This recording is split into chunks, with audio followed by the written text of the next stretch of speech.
satu suara ila hadratin Nabi Mustafa sallallahu alaihi wasallam. Al-Fatihah. Bismillahirrahmanirrahim. Alhamdulillah rabbil alamin. Ar-Rahman. Iyyaka na'budu wa iyyaka nasta'in. Siratal ladzina an'amta 'alaihim ghairil maghdubi 'alaihim waladdallin.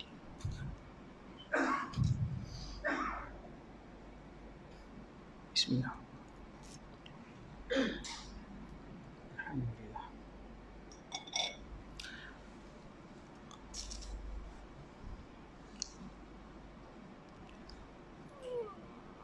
Assalamualaikum warahmatullahi wabarakatuh.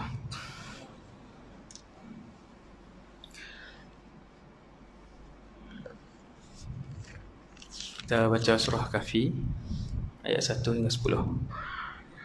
A'udzu billahi minasy syaithanir rajim. Bismillahirrahmanirrahim.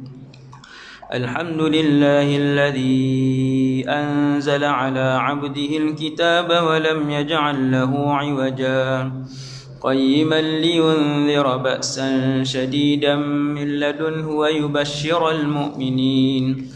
ويبشر المؤمنين الذين يعملون الصالحات أن لهم أجرا حسنا ماكثين فيه أبدا وينذر الذين قالوا اتخذ الله ولدا ما لهم به من علم ولا لآبائهم كبرت كلمة تخرج من أفواههم إن يقولون إلا كذبا فلعلك باخع نفسك على آثارهم إن لم يؤمنوا بهذا الحديث أسفا إنا جعلنا ما على الأرض زينة لها لنبلوهم أيهم أحسن عملا وإنا لجاعلون ما عليها صعيدا جرزا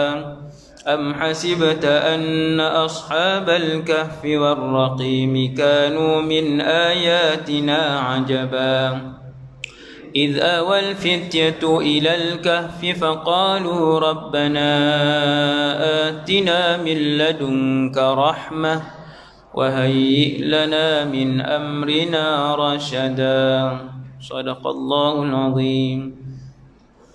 أعوذ بالله من الشيطان الرجيم. بسم الله الرحمن الرحيم. الحمد لله رب العالمين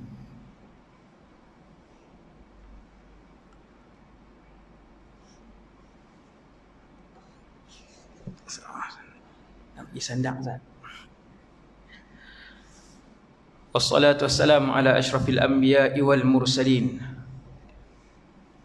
wa ala alihi wa ashabihi wa man tabi'ahum bi ihsanin ila yaumiddin. Rabbi syrah li sadri wa yassir li amri wa hlul 'uqdatan min lisani yafqahu qawli. Allahumma hdi qalbi wa saddid lisani bihaqqi sayyidina Muhammadin sallallahu alaihi wasallam. Pertama sekali, nawaitul i'tikaf fi hadzal masjid sunnatan lillahi ta'ala. Yang keduanya, radina billahi rabba, kami semua redha Allah Tuhan kami. Wa bil islami dina, kami semua redha Islam cara hidup kami. Wa bi Muhammadin nabiyyan wa rasula, dan kami semua redha bahawa Muhammad sallallahu alaihi wasallam seorang nabi dan rasul. Alhamdulillah, syukur pada Allah SWT. Dalam apa jua keadaan sekalipun, nikmat yang paling besar sekali adalah nikmat iman dan Islam. Nikmat jadi hamba Allah. Kemudian nikmat jadi umat Nabi Muhammad, Presiden ahli syurga sallallahu alaihi wasallam, juga ketua kepada semua makhluk yang diciptakan oleh Allah Subhanahu wa taala. iaitu Rasulullah sallallahu alaihi wasallam. Dan alhamdulillah malam ni Allah datangkan kita semua. Selalu duduk dekat-dekat pun ramai. Kali ni duduk jarang-jarang pun nampak tak berapa ramai. Malam ni. Sebab lama tak mai ke sebab Covid tak tahu. Hujan pun boleh jadi ke. Wallahu a'lam. Tuan-tuan, Allah uji dengan satu penyakit COVID-19 dah membuatkan manusia jadi sebahagian negara menjadi huru-hara. Apatah lagi kiamat, dan sebelum kiamat akan ada juga satu masa yang huru-hara, iaitulah ketika mana keluarnya fitnah yang paling besar di atas muka bumi Allah ni, iaitulah fitnah Dajjal. Waktu Dajjal tu keluar lagilah jadi huru-hara dan keadaan yang tidak menentu kepada semua umat manusia. Semua umat manusia. Jadi syukur kepada Allah SWT. Pada malam ni insya-Allah kita akan bercakap tentang seorang ulama yang dengan beliau kita dapat memahami tuntutan Al-Quran dan hadis Nabi sallallahu alaihi wasallam. Dan ulama yang seperti beliau itu zaman hari ni tak ada dah. Iaitulah Imam Muhammad ibn Idris Asy-Syafi'i. Imam Syafi'i lah, pengasas kepada mazhab yang dianuti di Malaysia ni. Kita ni dari segi fiqh mazhab Syafi'i. Walaupun mazhab banyak, tapi yang paling terkenal dan kekal dan ramai penganutnya 4. Mazhab Hanafi paling tua. Nombor 2 mazhab Maliki. Ni dari segi seniority, bukan dari segi penganut ramai. Dari segi lama, mazhab Hanafi paling lama. Orang India, Pakistan, orang Cina, Turki, Hanafi itu. Kemudian yang kedua mazhab Maliki. Hari ini mazhab Maliki banyak di Afrika Utara pun ramai, di Tunis, di Morocco, di Algeria. Itu semua tu Malikiyah, mazhab Maliki. Kemudian yang ketiga mazhab fiqh yang paling ramai di dunia, iaitulah mazhab Syafi'i. Dan yang keempat adalah mazhab Hambali. Mazhab Hambali. Jadi setiap 100 tahun Allah SWT akan hantar seorang yang disebut dalam satu hadis yang sahih sebagai mujaddid. Tahun ni tuan-tuan 1442.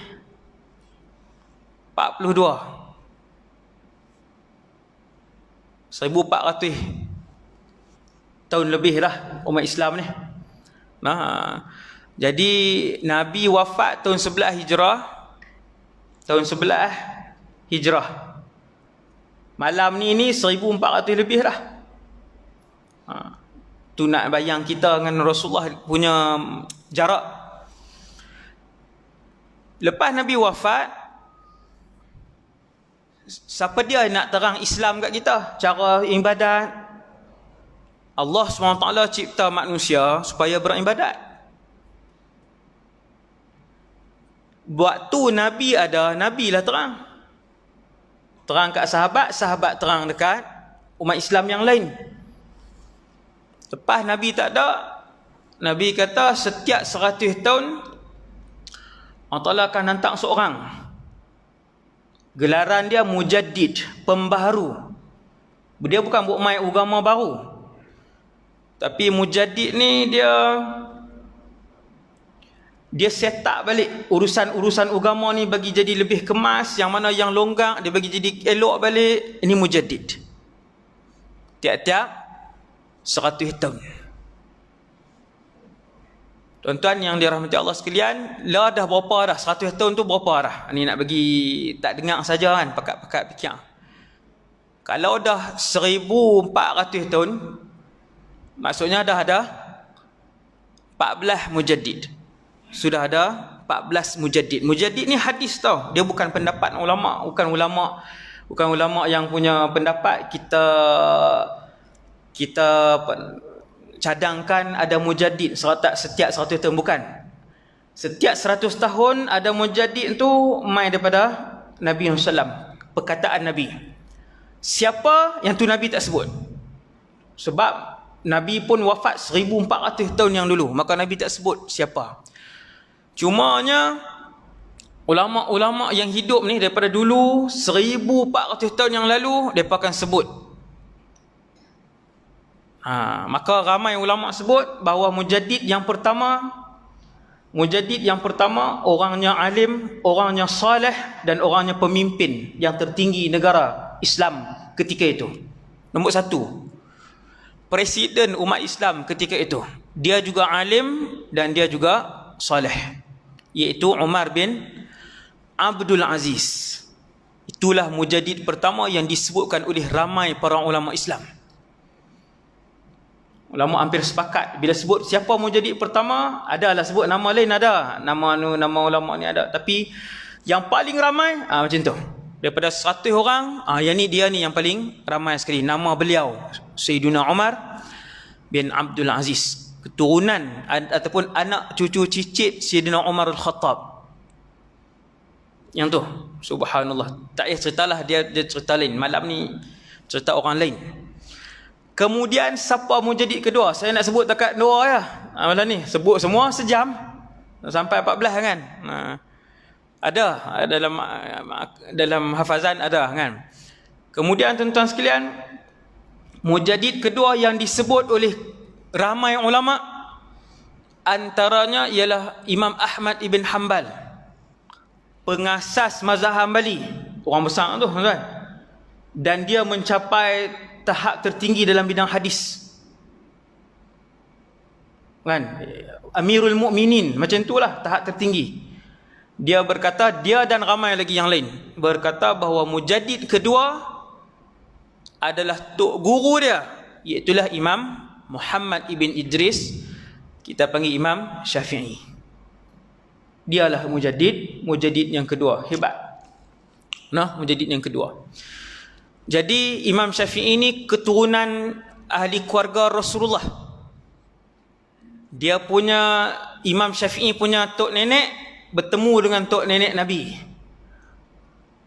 Dia kalau keluarga yang sama akak dengan Rasulullah, maka dia akan dipanggil sebagai Quraisy, sebab Nabi Quraisy. Orang yang macam Sayyidina Umar, Quraisy juga. Quraisy, macam tu. Jadi Imam Syafi'i ni Quraisy, sebab dia punya Tok Wan dia naik ke atas sekali, bertemu dengan Tok Wan Nabi hak atas tu. Yang di atas sana sekali, bertemu dengan Tok Wan Nabi sallallahu alaihi wasallam, yang paling atas. Saya baca tuan-tuan. Nabi Muhammad bin Abdullah bin Abdul Muttalib bin Hashim bin Abdi Manaf bin Qusay. Imam Syafi'i dia hidup belakang sikit, panjanglah sikit. Muhammad, nama Imam Syafi'i Muhammad bin Idris, ayah dia Idris. Sekali keluar orang tanya ayah Imam Syafi'i nama apa? Syafi'i ya. Hak tu gelaran dia. Kan? Muhammad bin Idris bin Abbas bin Uthman bin Sa'ib bin Syafi' bin Sa'ib bin Ubaid bin Abdi Yazid bin Hashim bin Muttalib bin Abdi Manaf bin Qusay. Bin Abdi Manaf bin Qusay, tentu sama. Maka Imam Syafi'i ini Quraisy. Faham? Banyak orang dapat tu, tuan-tuan. Seterusnya, nombor 4. Kelahiran dan kemasyhuran beliau, keilmuan beliau yang luas telah pun disebutkan oleh Rasulullah sallallahu alaihi wasallam 140 tahun sebelum kelahiran dia. Imam Syafi'i ni. Subhanallah. Ada hadis yang banyak sanad, hadis tu banyak sanad sebut tentang seorang alim Quraisy. Banyak sanad. Semua sanad ni lemah. Macam mana pula? Tu ustaz sebut apa? Kan? Ada banyak sanad yang menyebut tentang seorang ulama Quraisy yang ilmunya akan memenuhi segenap muka bumi. Alimu Quraisy, Nabi sebut, yamla'u tibaqal ardi ilma. Satu orang alim dari kalangan Quraisy yang ilmunya akan memenuhi segenap sudut bumi. Tuan-tuan, jadi Imam Baihaqi kata, gabung semua sanad ni hak lemah-lemah ni, dia menjadi B+. Ataupun dia panggil hadis, jadi hadis tu menjadi kuat dengan nama hasan li ghairihi. Hadis tu menjadi kuat. Sebab apa jadi kuat hadis tu? Sebab sanad dia ataupun riwayat dia yang banyak. Selesai, no? Jadi kemunculan Al-Imam Syafi'i ini telah diwar-warkan oleh Rasulullah waktu Nabi hidup. Siapa alim Quraisy itu? Di kalangan sahabat ada tak Quraisy? Ada. Akan tetapi adakah ilmu mereka tersebar ke seluruh dunia? Ulama kata tidak. Ulama kata tidak. Maka siapa yang lepas tu alim Quraisy yang ilmu dia tersebar daripada seluruh dunia sejak 1300 tahun yang lalu. Waktu dia hidup dia, Imam Syafi'i ni, waktu dia hidup ilmu dia sudah tersebar. Kita tengok dia punya perjalanan hidup dia secara ringkas. Bagaimana Imam Syafi'i berhijrah daripada satu tempat ke satu tempat ke satu tempat ke satu tempat untuk mendapatkan ilmu, berguru dengan guru-guru besar Islam dunia. Semua tempat dia pergi ambil. Sebab tu Imam Syafi'i menghimpunkan kebaikan dan kelebihan ulama-ulama, ketua-ketua ulama ketika tu. Saya sebutkan secara ringkas. Ni ada had ke macam mana? Kalau saya pergi ceramah di Pahang itu, dia had ceramah perdana tapi 45 minit kan, lepas tu orang geram. Tapi kalau tuan-tuan kata 45 lah, tak ada masalah. Macam mana Tuan Imam? 8.40 mana JK? Sampai berapa ni boleh? Tunjuk tangan macam tu. Tu nak bagi semua tu. Ni lepas duk tengok ni. Kan? Lagi jadi hak last sekali punya ceramah kan. Tak apa lah. Okey, baik. Tuan-tuan yang dirahmati Allah sekalian, tu berapa kelebihan tu, no? Alhamdulillah, kita syukur kepada Allah. Cara kita beribadat ambil daripada Imam Syafi'i. Saya akan sebut kat tuan-tuan macam mana tok guru Imam Syafi'i ni, dia belajar semayang daripada Muslim Ibn Khalid Az-Zinji, kemudian Ibnu Juraij, kemudian naik ke atas sampailah Atha ibn Abi Rabah, Abdullah bin Zubair, Abu Bakar, dan Abu Bakar belajar daripada Rasulullah sallallahu alaihi wasallam. Bila Imam Syafi'i dia semayang, sebab tu tuan-tuan hak kita duk belajar fiqh tu, bila sebut angkat takbir takat mana, angkat takbir takat tu. Kita tak ikut angkat takbir kan? Ni sama ni. Kita tak ikut. Kita itu lah. Tangan tak tahu mana. Ikut dan kiri atas kanan, kanan atas kiri, genggam tang siku pun ada. Bila Imam Syafi'i semayang, ulama kata kami tidak pernah melihat solat seindah solat beliau.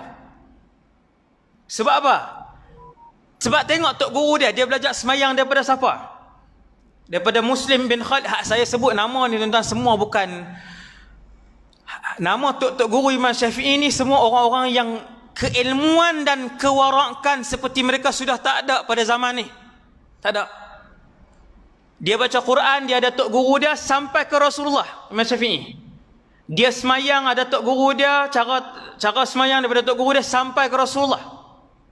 Dia mengajar hadis daripada tok guru dia, daripada tok guru tu sampai ke Rasulullah. Mana atas? Hak tu kepentingan sanad.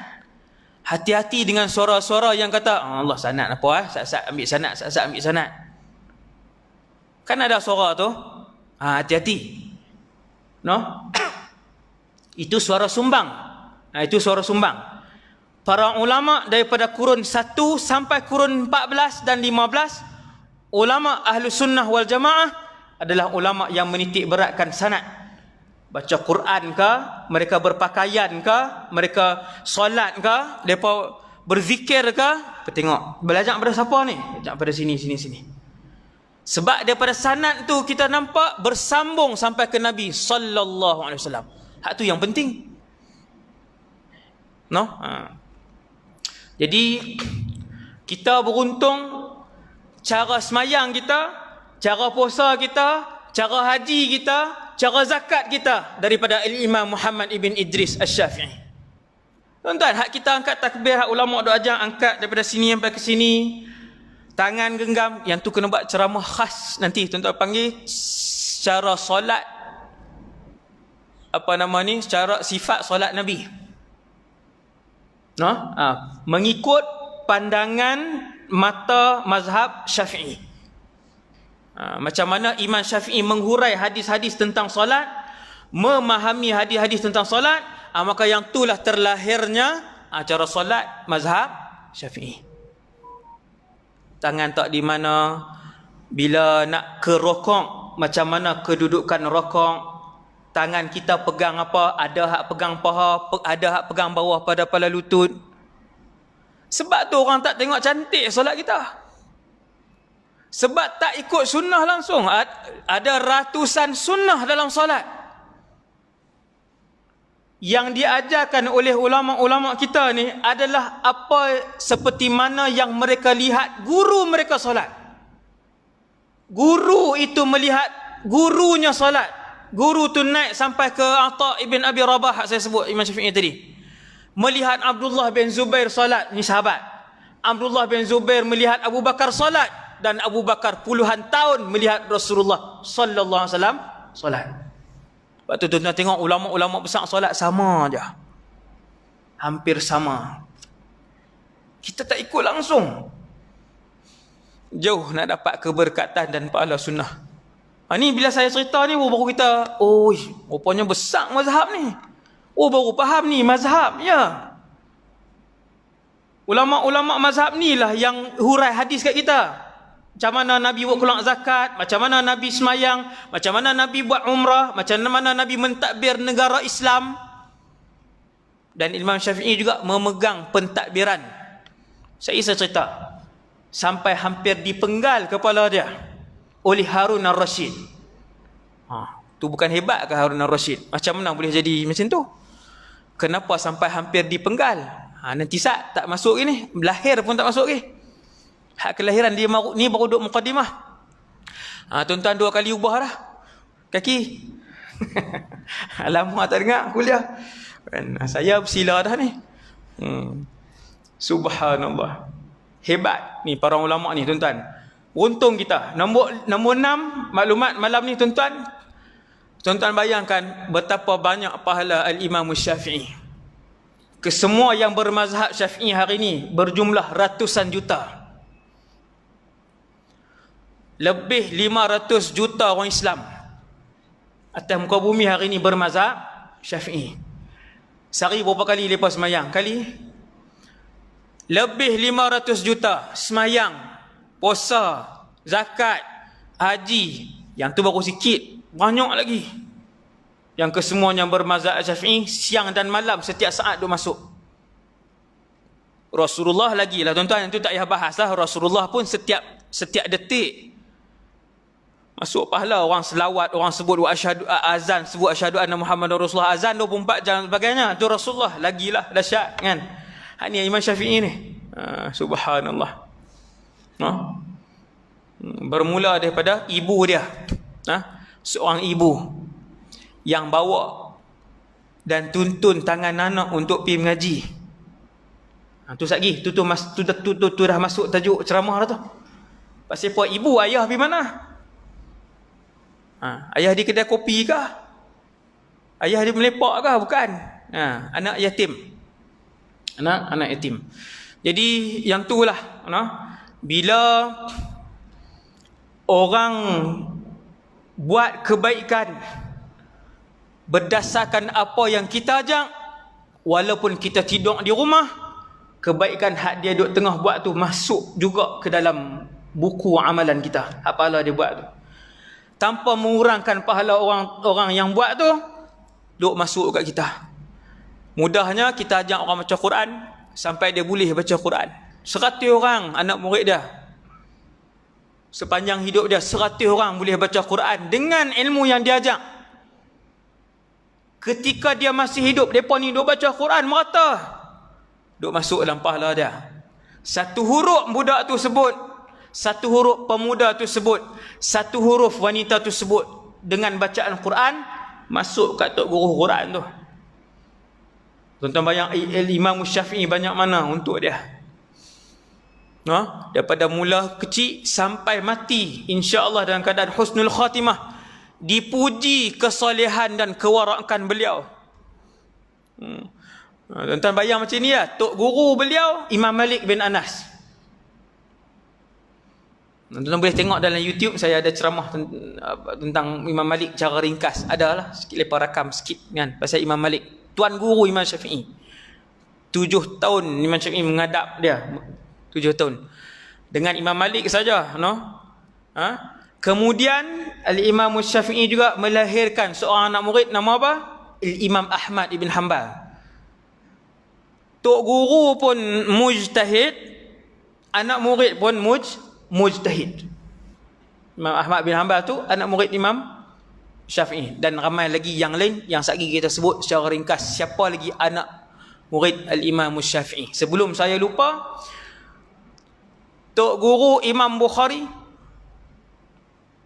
yang paling didahulukan oleh Imam Bukhari dalam kitab dia Sahih Muslim. Imam Bukhari sekarang Sahih Muslim 45,000 hadis dalam Sahih Muslim. Hadis nombor 1, qala Muhammad bin Ismail Al-Bukhari. Imam Bukhari kata dalam hadis nombor 1, qala Al-Humaidi, haddatsana Al-Humaidi, qala haddatsana Sufyan. Dalam hadis nombor 1 tu, hadis innamal a'malu binniyat. Hadis nombor 1, tok guru nombor 1 yang dia sebut adalah Humaidi. Kenapa Imam Bukhari sebut nama Humaidi? Sebab Al-Imamul Humaidi Quraisy. Dia Quraisy. Maksudnya tok wan Imam Humaidi ni pun bertemu dengan tok wan Nabi kat atas. Bila ada hadis Nabi sebut qaddimu Quraisyan, dahulukan Quraisy. Kalau ada ulama yang ramai, dahulukan Quraisy. Maka Imam Bukhari dia dahulukan tok guru dia nama Al-Humaidi, sebab Humaidi ni Quraisy. Untuk pengetahuan kita semua, Humaidi ni anak murid Imam Syafi'i. Subhanallah. Sebut tu cukup dah, tak payah sebut lagi hak ratus-ratus yang lain, tak payah sebut dah. Tuan-tuan, Humaidi ni tuan guru Imam Bukhari ni, dia tu murid kepada Al-Imam Syafi'i. Mengaji fiqh dengan Imam Syafi'i. Mengaji fiqh dengan Imam Syafi'i. Ni fiqh yang tuan-tuan amalkan ni. Dia menuntut dengan Imam Syafi'i. Sebab tu kalau mai satu suara sumbang yang lain, sebelum saya lupa, mai satu suara sumbang yang lain, tuan-tuan ingat, tak payahlah mazhab-mazhab, kita ambil terus daripada Quran dan hadis. Itu suara sumbang. Hati-hati. Wal'iyadhu billah. Dia kata tak payahlah mazhab-mazhab ni. Mazhab-mazhab ni bukan ada dalil. Mazhab itulah dalil. Ni kita mazhab Syafi'i, mazhab itulah dalil sebenarnya. Tuan-tuan, dan tengok siapa yang memikul mazhab ini. No, mazhab Syafi'i ini siapa yang memikul mazhab ini? Tuan-tuan tengok ulama dia. Ratusan ulama hadis, pakar-pakar hadis, pakar-pakar fiqh dan mujtahid-mujtahid yang memikul mazhab ini. No? Maka ulama-ulama inilah yang terang kat kita macam mana nak faham ayat Quran ni, macam mana nak faham ayat nak faham hadis ni. No? Maka kita ikut mazhab sebab untuk memahami Quran dan hadis. Imam Syafi'i ni orang Mekah. Mak dia orang Mekah, ayah dia orang Mekah. 9 saya berhenti. Ni abuan tuan-tuan nak urut apa? Fok kaki. 9 saya berhenti insya-Allah. Tuan dengar ini apa nama ni, kita nak tengok manfaat yang kita dapat daripada kehidupan ulama ini. Macam mana dia hidup? Macam mana dia mendapat ilmu? Cara ringkas.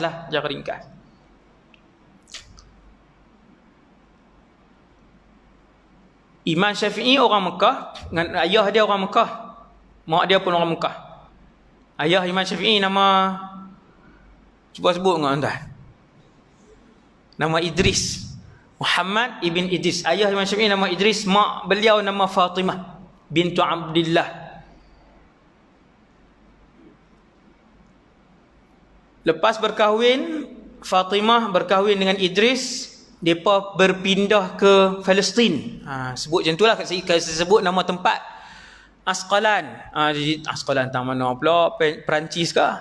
Sebut Palestin. Mekah nak pergi Palestin 2000 kilometer. Jauh tuan-tuan. Nak lalu kena Mekah nak pergi Palestin, lalu Madinah. Ni saya ulang kaji lah. Dulu saya pernah sebut dah di sini.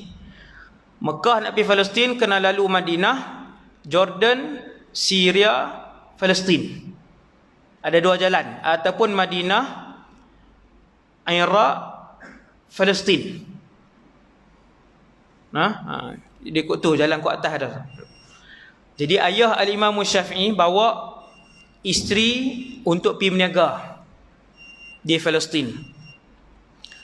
Kemudian sudah mengandungkan Al-Imam Syafi'i. Fatimah sudah mengandungkan Imam Syafi'i. Setelah duduk 2 tahun di sana, meninggal.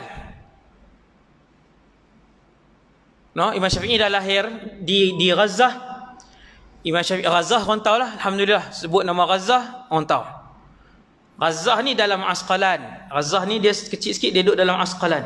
Sebab tu ada orang sebut Imam Syafi'i lahir di Asqalan, ada orang sebut Imam Syafi'i lahir di Gaza. Samalah. Lahir dan hidup 2 tahun dengan ayah, jadi anak yatim. Tuan-tuan tengok dia selalunya alim besar ni, kehidupan dia susah. Yang tu disebutkan oleh para ulama. Kalaulah bukan kerana orang miskin, maka tidak lahirlah para ulama di atas muka bumi Allah ni. Selalunya kondisi kaya tidak melahirkan ulama Islam. Selalunya. Bukan semua, selalunya. Kondisi yang susah inilah, situasi dan kehidupan yang susah inilah yang melahirkan ulama-ulama besar. Imam Syafi'i lahir, lepas 2 tahun ayah meninggal. Mak tu bawa. Waktu tu tempat ulama Islam Mekah, Madinah, Kufah, Basrah. Tempat yang paling, orang kata ulama Islam paling ramai. Mekah, Madinah, Kufah, Basrah. Kemudian baru Syam, Yaman, Mesir.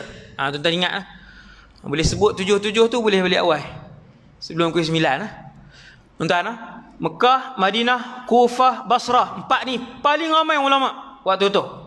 Kemudian baru Syam, Yaman, Mesir. 7. Jadi si ibu tadi kalau duduk di sana pun boleh, tapi nak bawa si anak ni mengaji, bawa balik ke Mekah. Maka Al-Imam Syafi'i pun dibawa balik ke Mekah ketika berusia 2 tahun. Imam Syafi'i lahir tahun 150 Hijrah. Tuan-tuan kira tengok 1400 nak dekat 1450, 1300 tahun yang lalu. Lama. 1300 tahun yang lalu. 150 hijrah. Lama sangat. Lepas 2 tahun, ibu dia bawa ke Mekah.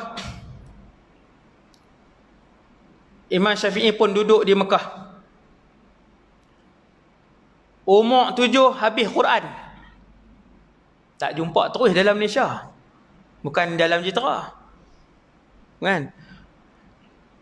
Umur 7 tahun habis Quran. 30 juzuk. Lah ni 2020 ni, zaman moden ni, ada tak yang habis umur 7 tahun? Ada. Saya tak kata tak ada. Ada. Ada. Di Iran ada, di Saudi ada. Tak silap saya di Indonesia pun ada. Seorang dua kot. Wallahu alam, seingat saya lah, yang saya pernah baca, saya pernah tengok. 7 tahun. Ajaib lah, 7 tahun tuan-tuan. Fatihah pun tak dia baca lagi. Anak-anak kita punya koman. Sekali dengan saya lah tuan. Koman bukan tuan-tuan, sekali sama lah kita. Habis Quran, umur 7 hafal. Kemudian umur 10 habis Muwatta. Muwatta ni kitab yang dikarang oleh Imam Malik. Waktu tu di Madinah, ulama paling besar nombor 1 Ibnu Syihab Az-Zuhri. Lepas Ibnu Syihab, Al-Imam Ibnu Syihab Az-Zuhri meninggal dunia, ulama nombor 1 di Madinah, anak murid beliau yang paling kanan, Imam Malik bin Anas. Dah tuan-tuan dengar, ambil maklumat tu. Di Madinah ada lebih 50 orang ulama mujtahid yang macam Imam Malik. Ramainya zaman tu tuan-tuan, Imam Malik cerita macam ni. Dia kata zaman itu aku boleh tunjuk 70 orang. Imam Malik kata, tuan-tuan boleh bayang zaman tu, Nabi tak ada dah ni zaman Imam Malik ni. Imam Malik wafat tahun 178 Hijrah, wafat. Dia lahir lagi awal lah, wafat 178. Kata Imam Malik, aku boleh tunjuk di bumi Madinah pada zaman aku 70 orang, kesemuanya bukan ulama.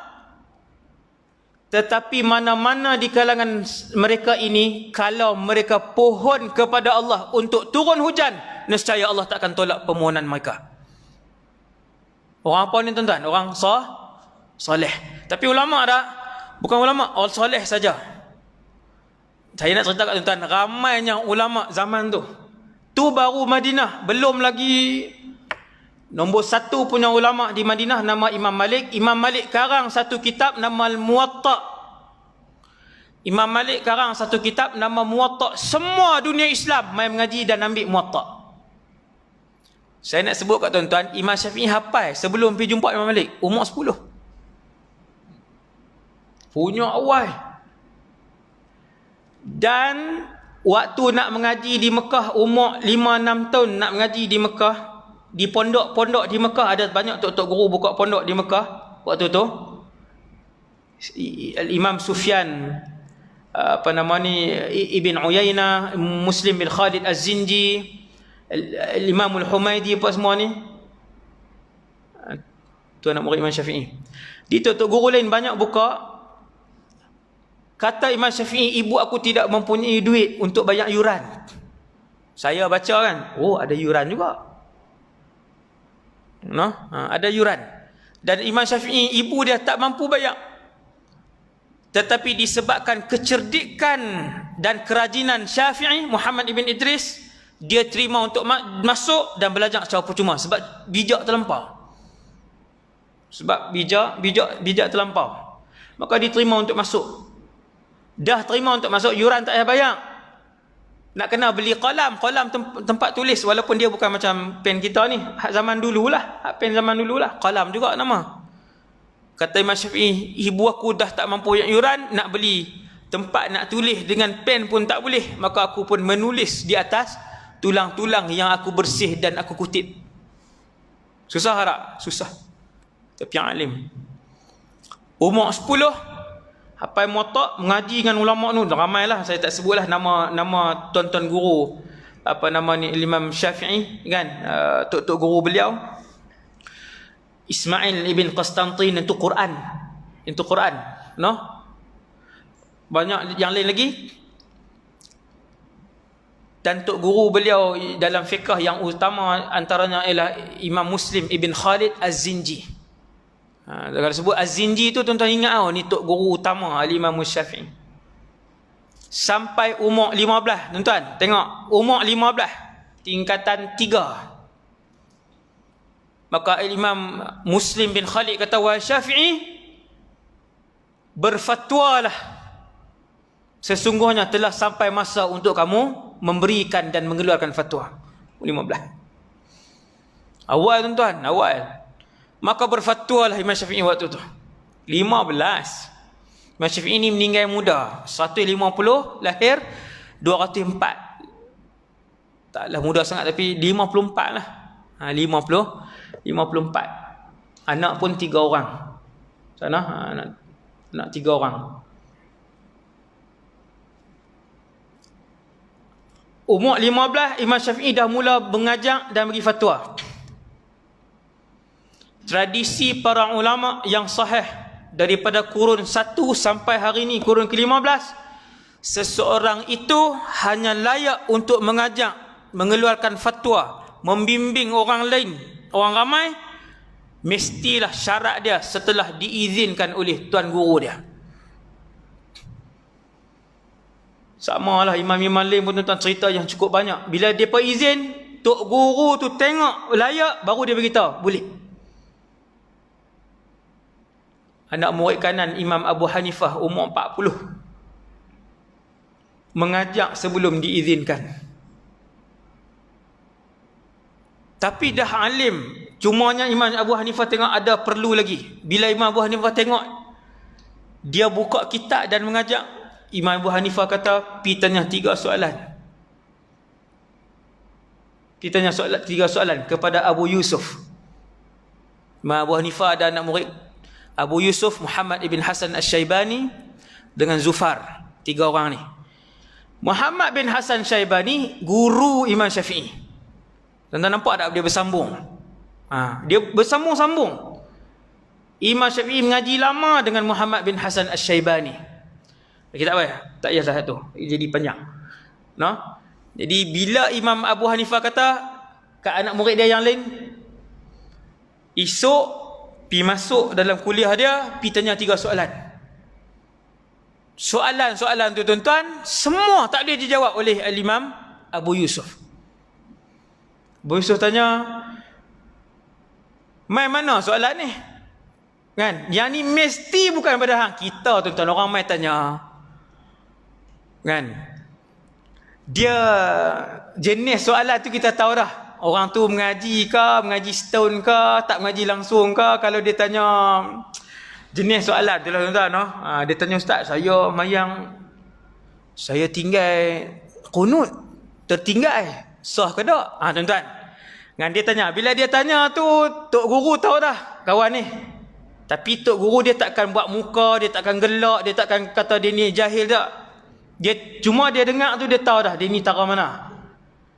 Bila Imam Abu Yusuf ni dia dengar soalan, dia kata ni bukan soalan hang. Mesti bukan soalan hang, sebab dia tak ada jawapan. Maka dia tu pun jawab, Imam Abu Hanifah kain salam. Teratu ya. Kain salam faham, esok mai mengaji balik kat Imam Abu Hanifah.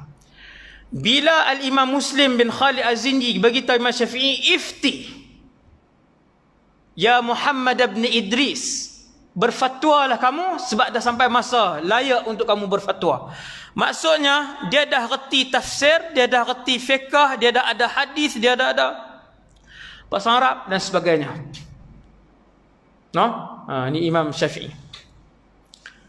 Daripada umur berapa belas, Imam Syafi'i ni minat menunggang kuda, minat memanah dan minat bahasa Arab dan sastra. Sastra ni dia minat. Dia pun pi dekat Bani Huzail, kabilah tu nama Huzail, dia pun mengaji lebih 10 tahun. Menghafal belasan ribu syair daripada Bani Huzail. Sehingga Al-Imam Syafi'i kata anak murid dia mampu untuk bercakap bahasa Arab dan orang tak faham. Dia mampu untuk menulis sesuatu ilmu, semua orang tak faham dengan ilmu yang dia tulis. Tinggi bahasa dia. Sampai satu tahap bahasa Arab yang dituturkan oleh Al-Imam Syafi'i menjadi ukuran kepada orang lain. Apabila orang lain bercakap untuk menentukan Arab dia tu betul ke tidak. Maka lahirlah satu ibarat kalamus Syafi'i hujjatun fil lughah. Perkataan yang keluar daripada mulut Imam Syafi'i, tuan-tuan, ni perkataan yang keluar harian daripada mulut Imam Syafi'i, boleh dijadikan sumber untuk menentukan betul tak bahasa Arab. Maksudnya tuan-tuan, dalam dunia in akademik, bahasa Arab, grammar, sastra, Imam Syafi'i mencapai tahap yang paling tinggi, nombor satu. Dengan sebab tu bila dia hurai Quran dan dia hurai hadis, ulama-ulama lain akan tanya beberapa perkataan yang tidak diketahui oleh mereka, termasuk yang tanya perkataan yang dalam-dalam ni adalah Imam Malik bin Anas. Cerita dia panjang. Bila satu hari Imam Malik baca satu hadis, Imam Malik tak berapa pasti dari segi bahasa, maka dirujuk kepada Imam Muhammad ibn Idris Asy-Syafi'i. Tu bahasa dia, tuan-tuan. Subhanallah, bahasa Imam Syafi'i. Dia menunggang kuda, memanah. Kalau Imam Syafi'i panah hak tengah, tuan-tuan, yang markah 10 tu, 10 kali dia panah, 10 kali dia akan dapat markah 10 tersebut tepat. Sebab orang bijak dan inilah, tuan. Kemudian selepas dia mengaji dekat tok-tok guru di Mekah, Imam Syafi'i ni, tuan guru di Mekah, tuan-tuan, nombor satu, apa nama ni, Imam Sufyan ibn Uyainah. Imam Sufyan ibn Uyainah. Sufyan ibn Uyainah ni, Imam Syafi'i duduk dengan dia, sehingga Imam Syafi'i sebut, ini ulama hadis lah, ni nak bagi tahu kata Imam Syafi'i ni dia menjadi pakar hadis selepas itu. Bukan sahaja fiqh, Imam Syafi'i juga menjadi pakar hadis. Cumanya dia tak sampai tahap Amirul Mukminin, dia tak sampai tahap nuqad. Nuqad ni macam Imam Ahmad, Yahya bin Ma'in, Abu Hatim Ar-Razi, ni saya sebut kat tuan-tuan lah, tuan-tuan lah. Yang tu yang tahap pertama, kelas pertama. Dari sudut hadis, Imam Syafi'i tak sampai yang kelas pertama tu. Cuma dia juga pakar hadis.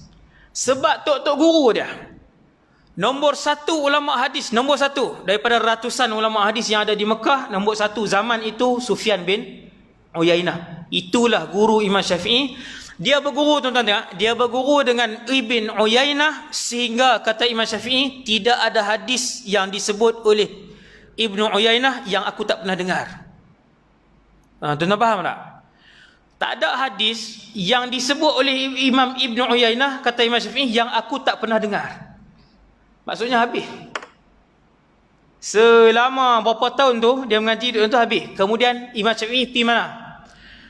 Kemudian tahun 173 Al-Imam Syafi'i berhijrah ke Madinah. 7 tahun mengaji. Dengan siapa? Imam nombor satu di Madinah Al-Munawwarah, iaitu Imam Malik. Imam Malik, waktu Imam Syafi'i sampai tu, dia ingat Imam Syafi'i ni macam ulama lain lah yang biasa ni kan. Jadi Imam Malik kata, "Bok mai, siapa-siapa guru lain baca hadis kepada kamu."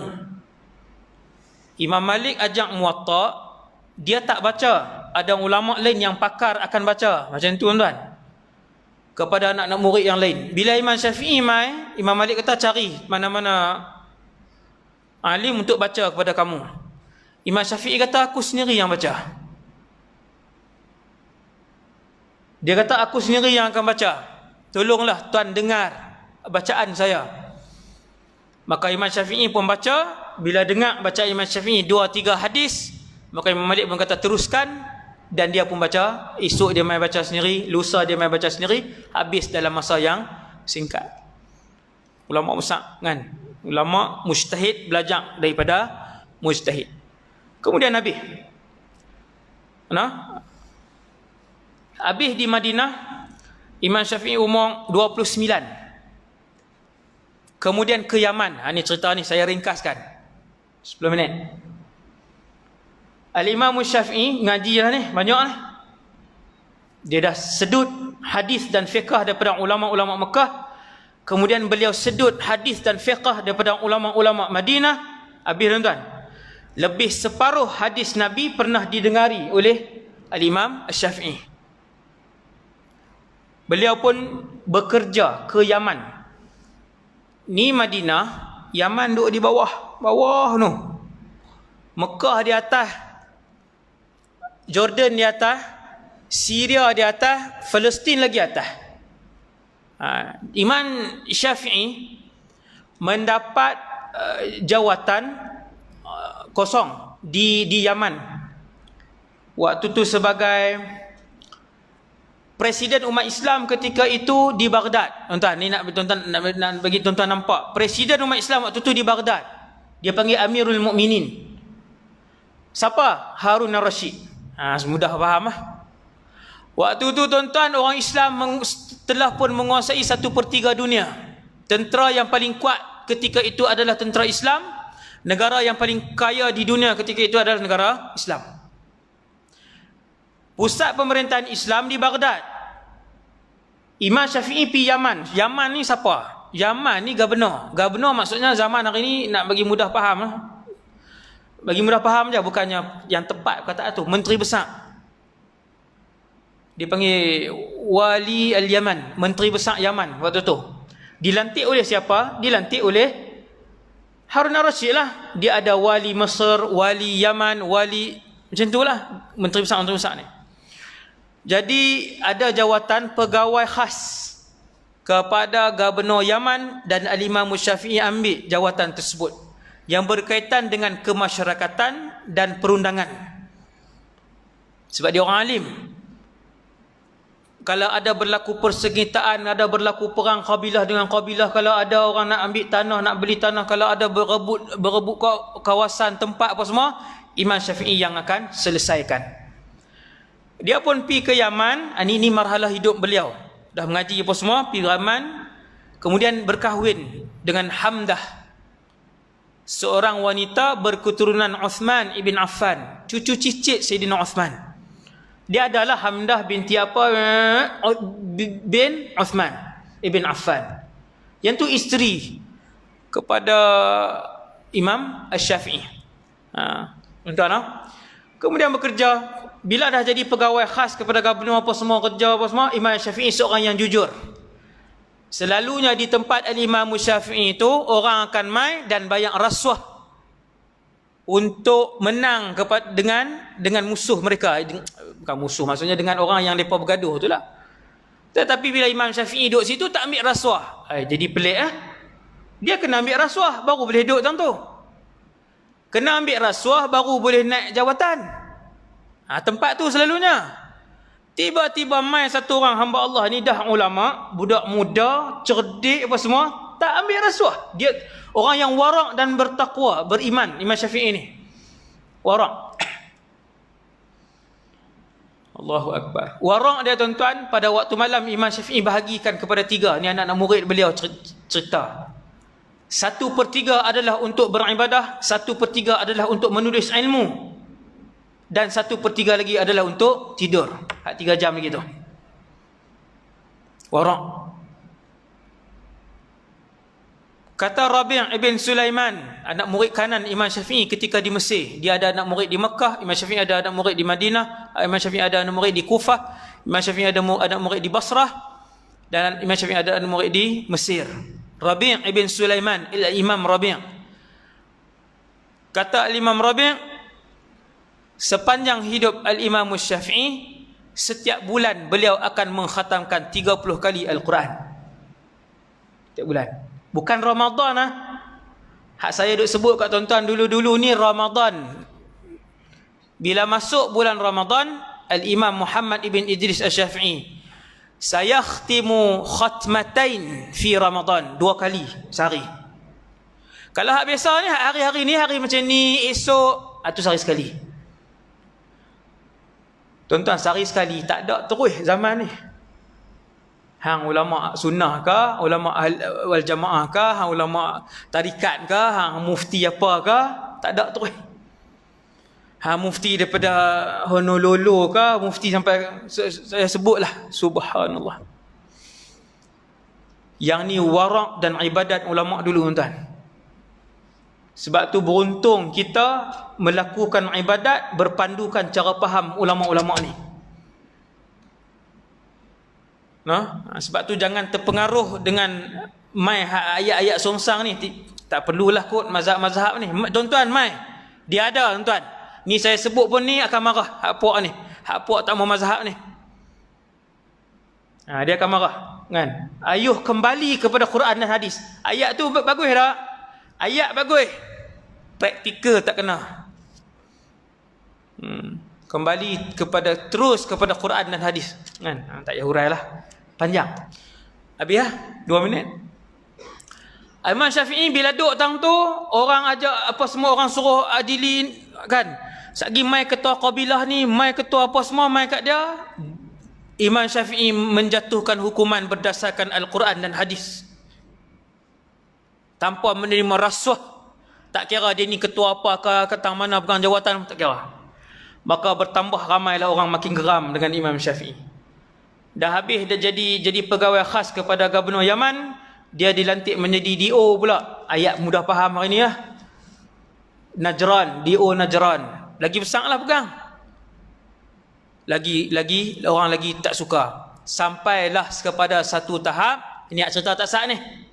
Al-Imam, yang orang yang tak suka apa semua ni, ramai yang tak suka ni, mereka pun buat satu komplot jahat, menuduh Al-Imam Syafi'i salah seorang pemimpin Syiah yang nak menjatuhkan kerajaan Abbasiyah yang dipimpin oleh Harun al-Rashid. Dia nak penjatuh Imam Syafi'i. Imam Syafi'i ni dah orang sayang dah, gubernur sayang, buat kerja baik, tak jenis tak makan kok bawah, tak ambil rasuah, jenis tak bodek toke, tak bodek tuan. Syafi'i orang benci, orang buat komplot. Zaman tu, tuan-tuan, Syiah sedang memberontak. Dan pemberontakan Syiah pada zaman itu untuk menjatuhkan kerajaan Abbasiyah. Abbasiyah ni kerajaan Ahlul Bait. Abbasiyah mai daripada perkataan Abbas, pak menakan Nabi. Tuan-tuan nampak tak? Mula-mula Nabi perintah, kemudian Khulafa' Ar-Rasyidin. Habis 4 orang Khulafa' Ar-Rasyidin, Sayyidina Muawiyah bin Abi Sufyan, sahabat Nabi. Dia perintah, dia pindahkan Putrajaya pula dah. Dia pindahkan pusat pemerintahan daripada Madinah pergi ke Syria. Selama lebih kurang 100 tahun. Yang tu orang panggil kerajaan Umayyah. Kemudian kerajaan Umayyah jatuh. Naik kerajaan Abbasiyah di Baghdad 600 tahun. Tu cara nak faham tu. Imam Syafi'i hidup pada zaman kerajaan Abbasiyah. Mereka nak penjatuh dia sebab geram orang baik duduk tang tu. Sepatutnya yang duduk tang tu orang yang makan rasuah. Sebab semua orang tahu dah hak duduk tang ni memang akan terima rasuah. Senang aja. Kemudian mereka pun penjatuh dia, buat surat. Imam Muhammad bin Idris ni salah seorang daripada pemimpin Syiah Alawiyah. Hantar pergi ke pusat pemerintahan Islam di Baghdad. Maka Baghdad pun hantar mai polis, tentera. Tuan, hebat kerajaan zaman tu, dahsyatlah. Tangkaplah tanpa diselidik dahulu Imam Syafi'i bersama dengan puluhan pemimpin Syiah yang lain. Hak lain memang betul pemimpin Syiah. Maka dituduh Al-Imam Syafi'i sebagai Syiah. Hari ni ada Ahlul Bait dituduh Syiah? Ada. Habaib yang memang Ahlul Bait, habaib yang sanad mereka bersambung dengan Rasulullah. Sambung sampai Sayyidina Hasan, bersambung dengan sampai Sayyidina Husain. Hati-hati. Zaman hari ni ada suara-suara sumbang yang menuduh habaib-habaib ni Syiah. Tuan-tuan akan dengar satu hari nanti. Saya sebut siap-siap. Saya sebut siap-siap. Tak apa. Habis dah, lebih masalah ni. Nak habis dah. Banyak lagi sebenarnya kan. Lagi 3 jam pasal Imam Syafi'i. Saya ringkaskan. Dituduh Syiah tangan dan kaki diikat. Tuan-tuan tahu, daripada Yaman nak pergi ke Baghdad 1987 km, lebih kurang. Lebih kurang, saya sebut 2000 lah, senang. Bunda saya dia berkata muhung pula. Yaman nak pergi ke Baghdad lebih kurang 2000 km. Tuan-tuan boleh bayang. Bukan Lion Air tau. Bukan Air Asia tau. Dapat transnasional pun tak apa dah. Kaki dan tangan dibelenggu hak puluhan orang ni, termasuk satu imam yang hebat, Ahlul Bait, yang dipuji oleh Rasulullah sebagai alim Quraisy. 2000 km sehingga melecet kaki dan tangan Al-Imam Muhammad ibn Idris Asy-Syafi'i. Tak no. Yang sedih sikit ialah pusat waktu tu, kerajaan Abbasiyah waktu tu serahkan kepada Yaman, kerajaan hak cawangan ni lah, Yaman ni untuk siasat apa semua kan. Jadi bila sampai di sana, sampai depan khalifah, depan Harun al-Rashid, Harun al-Rashid tengok muka, tanya apa semua, nama semua, penggal kepala. Dipenggal, zaman tu jenis penggal. Sampailah kepada giliran alim yang hebat ni kan. Bila sampai giliran Muhammad ibn Idris, Imam Harun al-Rashid kata penggal kepala beliau. Allahu Akbar. Tuan-tuan, maka Imam Syafi'i tengok muka Harun al-Rashid. Satu keluarga lah tuan-tuan, yang tu pun Quraisy. Imam Syafi'i pun Quraisy. Maka Imam Syafi'i pun mula berhujjah. Dia kata, wahai Amirul Mukminin, boleh tak izinkan aku untuk bercakap sedikit saja? Maka Harun al-Rashid berkata, bercakap. Maka dia pun kata, panjanglah tuan-tuan. Dia pun cakap, dia hurai. Dia pun hurai-hurai. Akhirnya dia kata, aku juga daripada keluarga Nubuwah, dan bagaimana aku daripada Ahlul Bait untuk mengkhianati kamu yang juga daripada Ahlul Bait, susur galur Nabi SAW. Ending dengan ayat tu Imam Syafi'i kan, bila dia bercakap ni, dia orang yang fasih. Maka Harun al-Rashid kata tak jadi. Tapi tak lepas lagi, masuk penjara untuk disiasat dengan lebih lanjut.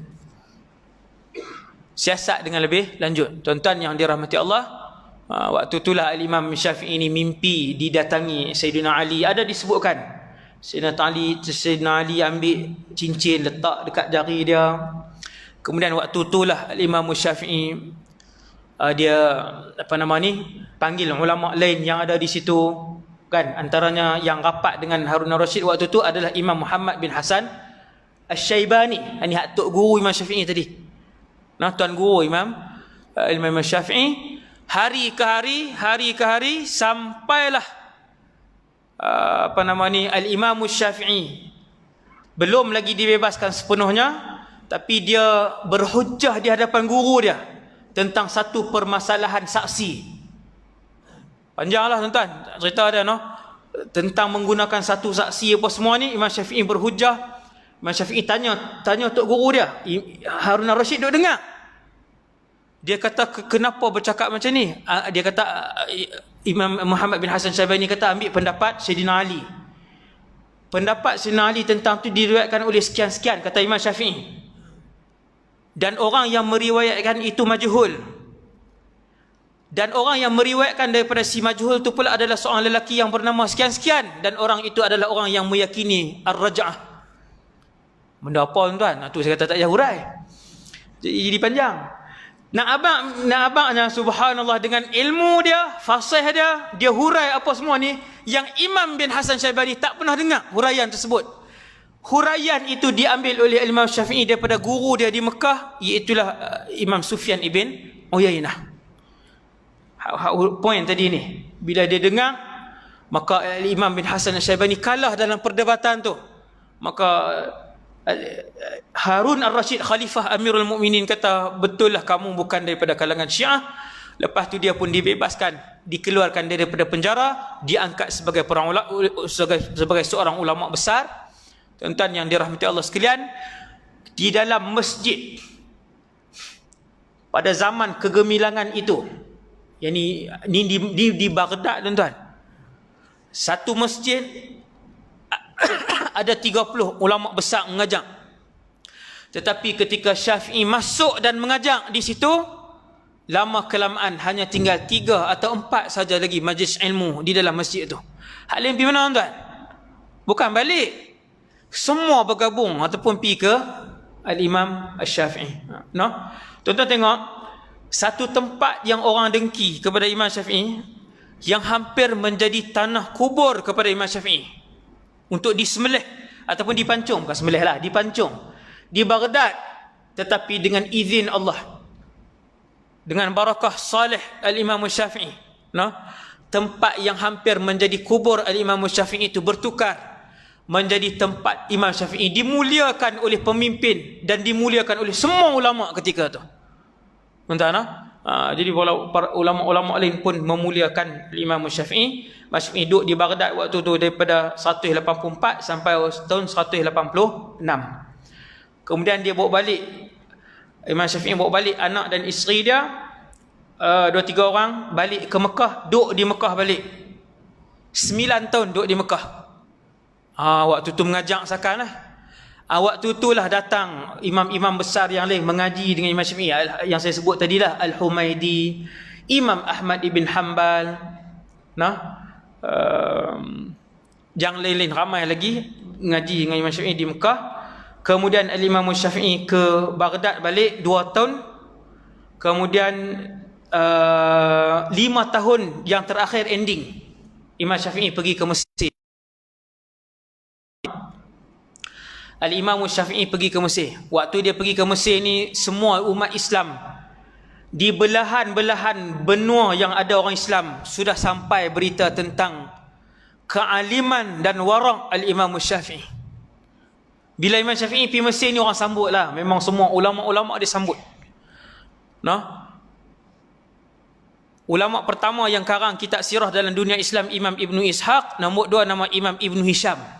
Imam Ibn Hisham ni, tuan-tuan, ada di Mesir. Waktu Imam Syafi'i sampai, dia ada. Imam Ibn Hisham ni pun mai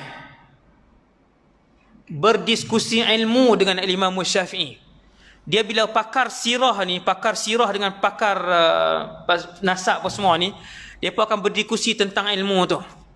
Bila berdiskusi tentang ilmu tersebut, kata Al-Imam Al-Muzani, yang mendengar diskusi tersebut, dia kata, bila bercakap tentang diskusi itu, kedua-duanya mengeluarkan pendapat. Tetapi bila Imam Syafi'i bercakap tentang nasab ulama-ulama di kalangan wanita, maka diam ketika itu Imam Ibn Hisham. Tak erti terus. Nak abang luas. Imam Syafi'i waktu tu dia pun duduk di Mesir. Di Mesir tu kata Al-Imam Rabi' ibn Sulaiman, anak murid Imam Syafi'i, kata daripada subuh sampai lepas subuh orang mula main mengaji. Sekali ulama-ulama yang pakar hadis main mengaji. Bangun ulama pakar hadis, main ulama-ulama Quran main mengaji. Bangun ulama Quran main mengaji. Macam itulah. Ulama tafsir pula kan, ulama-ulama fiqh dan sebagainya. Sampailah akhir hayat beliau tahun 204, Al-Imam Syafi'i meninggal dunia. Dalam keadaan Imam Syafi'i ini dia sakit teruk, iaitu sakit buasir.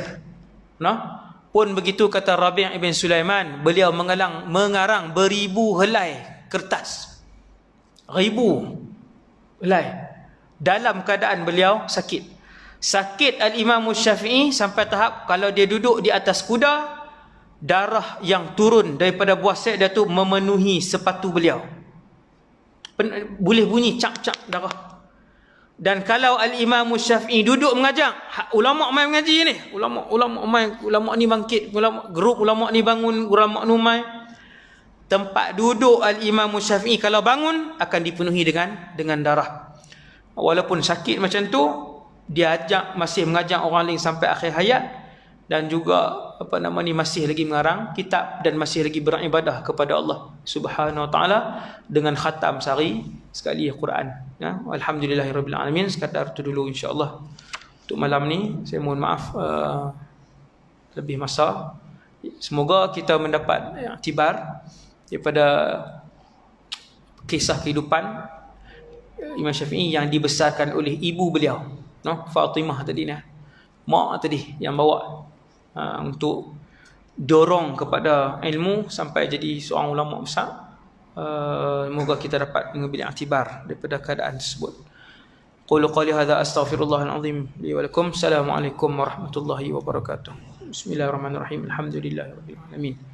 Salatu wassalamu ala asyrafil anbiya wal mursalin wa ala alihi washabbihi ajmain. Allahumma 'allimna ma yanfa'una, ya Allah ajarkanlah ilmu yang bermanfaat kepada kami. Manfa'na bima 'allamtana, ya Allah manfaatkanlah ilmu yang kau curahkan kepada kami. Wazidna ilman wa 'amalan wa ikhlasan fi hayatina.